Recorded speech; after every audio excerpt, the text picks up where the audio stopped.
Deep dive into CEH version 10 by GCS Council.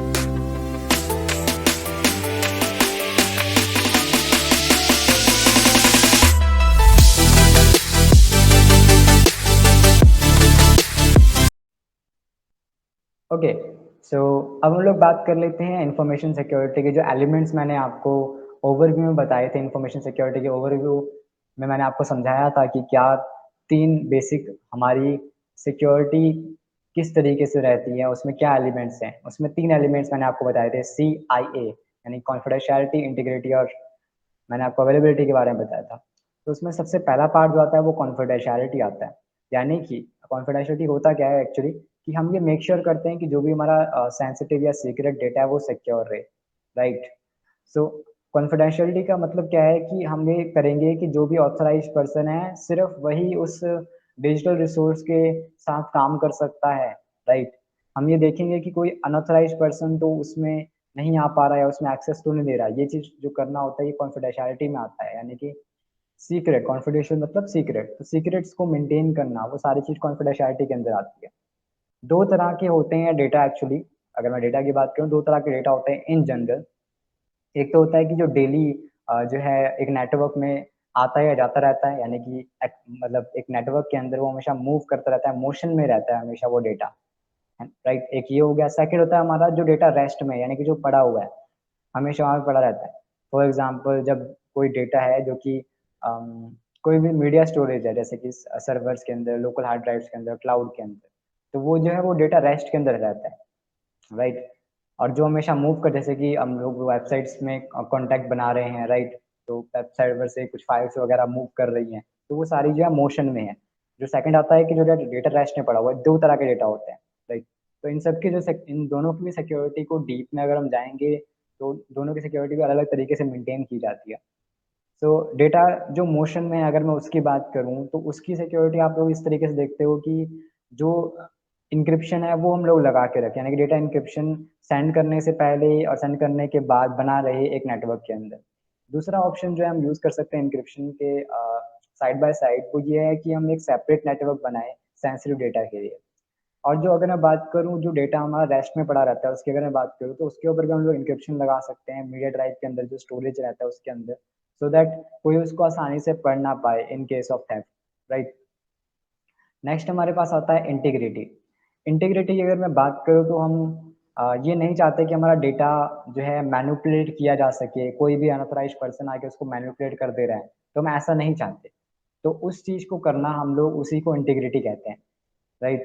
Data integrity ये हम लोग data integrity के अंदर ये पक्का करते हैं कि कोई भी अनऑथराइज्ड पर्सन उसको एक्सेस ना, मतलब एक्सेस ना कर पाए और उसको मॉडिफाई ना कर पाए। एक्सेस ना कर पाए वो चीज़ कॉन्फिडेंशियलिटी के अंदर आएगी, और उसको मॉडिफाई ना कर पाना वो हमारे इंटीग्रिटी के अंदर आएगी। यानी कि अगर कोई कहे कि आपको डेटा इंटीग्रिटी कैसे है, कैसी है, तो इसका मतलब यहाँ पर वो ये कह रहा है कि आपके डेटा को कोई मॉडिफाई तो नहीं कर सकता, वो ये पूछ रहा है आपसे। और अगर आपको कोई पूछे कि डेटा कॉन्फिडेंशियलिटी क्या है, तो इसका मतलब यहाँ पर ये है कि आपका डेटा जो है वो सीक्रेटली मेंटेन है, मतलब उसका सीक्रेट मेंटेन है, कोई उसका एक्सेस तो नहीं कर सकता कोई अनऑथराइज्ड पर्सन, तो वो कॉन्फिडेंशियलिटी के अंदर आता है।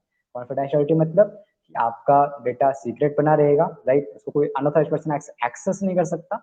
इंटीग्रिटी का मतलब यहाँ पर ये है कि कोई उसे मॉडिफाई नहीं कर सकता। थर्ड की अगर मैं बात करूँ विच इज़ अवेलेबिलिटी, तो अवेलेबिलिटी हम चाहते हैं कि हमारा सिस्टम जो है हमेशा ऑथराइज्ड पर्सन को रहे उसके पास, मतलब वो अवेलेबल रहे डेटा जिसको मिलना चाहिए। फॉर एग्जांपल कभी नेटवर्क फेलियर ना हो, डिनायल ऑफ सर्विस अटैक ना हो जिसकी वजह से वेबसाइट डाउन चली जाए, ऐसी चीज़ें नहीं होनी चाहिए। देन जो प्रॉब्लम अगर होगी वो बिजनेस में बहुत बड़ी हो जाएगी, और बहुत ज़्यादा कंसर्न हम इस चीज़ को करते हैं हमेशा, हमारा रहता है इसके अंदर। तो ये चीज़ें नहीं होनी चाहिए, राइट। अगर ऐसा होता है यानी कि डेटा जो है वो अवेलेबल नहीं हो पाता टाइम पर, फॉर एग्जांपल जो वेबसाइट है वो अवेलेबल नहीं है, राइट, या कोई डेटा है जो कि कस्टमर देखना चाहता है वो अवेलेबल नहीं है वहाँ पे, तो काफ़ी बड़ा लॉस हो सकता है एक बिजनेस के अंदर, काफ़ी सारे रिवेन्यू जा सकता है उसका। तो इसलिए ये बहुत ही इंपॉर्टेंट है कि हम जो CIA है इसको याद रखें। ये बहुत ही बेसिक बट बहुत ही इम्पोर्टेंट जो है एक चीज़ है जिसे हमें रखना चाहिए अपने पास, राइट। तो अवेलेबिलिटी और ये सारी चीज़ें बहुत ही इंपॉर्टेंट है, इसको याद रखें। अब इसके अंदर जो चीज़ें आती हैं CIA अंदर के अंदर, जैसे कि मैंने आपको बताया कि CIA के अंदर कॉन्फिडेंशियलिटी आता है, इंटीग्रिटी आता है, देन अवेलेबिलिटी हमने समझा। तो इसके अंदर अगर मैं बात करूँ, रिस्क भी एसोसिएटेड होता है हमेशा। इसके अंदर रिस्क भी जो है एसोसिएटेड होता है। रिस्क कौन-कौन से होते हैं?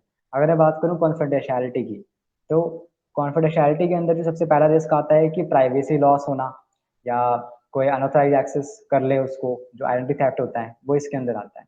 इंटीग्रिटी अगर मैं बात करूँ, तो इंटीग्रिटी के अंदर ऐसा हो सकता है कि अब वो इतना रिलायबल नहीं है, यानी कि वो एक्यूरेट इन्फॉर्मेशन नहीं है, फ्रॉड हो सकता है वो। क्योंकि मैंने आपको इंटीग्रिटी का मतलब मैंने आपको समझाया, तो उस हिसाब से अगर वो रिस्क इसके साथ एसोसिएटेड है, जुड़े हुए हैं हमेशा। तो नेक्स्ट आता है कि अ, अगर जैसे मैंने आपको अवेलेबिलिटी की बात बताई कि अगर ऐसा हो कि वो डेटा अवेलेबल नहीं है, तो बिज़नेस डिस्रप्शन हो सकता है, कस्टमर का कॉन्फिडेंस वहाँ से लूज़ हो सकता है, लॉस ऑफ रेवेन्यू हो सकता है। तो ये सारी चीज़ें रिस्क जुड़े हुए हैं इसके साथ। अगर मैं बात करूँ कंट्रोल करने की, तो मैंने आपको कंट्रोल के तरीके बताए, कौन-कौन से कंट्रोल के तरीके हो सकते हैं। अगर मैं कॉन्फिडेंशियलिटी की बात करूँ, तो इसके अंदर एन्क्रिप्शन किया जा सकता है, ऑथेंटिकेशन लगाया जा सकता है, एक्सेस कंट्रोल लगाया जा सकता है। अगर मैं बात करूँ इंटीग्रिटी कंट्रोल करने की, जिसमें हम चेकर लगा सकते हैं, मेकर होता है, क्वालिटी एश्योरेंस करना, ऑडिट करना लॉग्स को, ये सारी चीज़ें हम इसके मदद से कंट्रोल कर सकते हैं। अगर मैं बात करूँ अवेलेबिलिटी की, तो बिज़नेस कंटिन्यूटी बनी रहनी चाहिए, प्लान्स होने चाहिए, टेस्ट करना चाहिए, बैकअप होना चाहिए हमेशा स्टोरेज का, सफिशिएंट कैपेसिटी हमारे पास होनी चाहिए हमेशा, ताकि वो डाउन ना जाए। तो ये सारी चीज़ें जो है हम लोग चेक करते हैं बेसिकली हमारे सीआईए मॉडल के अंदर, राइट? सो ये हमारी जो है सीआईए के अंदर आती है। अब मैं बात करूँगा नेक्स्ट वीडियो में आपसे ऑथेंटिसिटी के बारे में, राइट? तो मैं मिलता हूँ आपसे अगली वीडियो में, तब तक के लिए keep learning, keep watching. Thank you so much.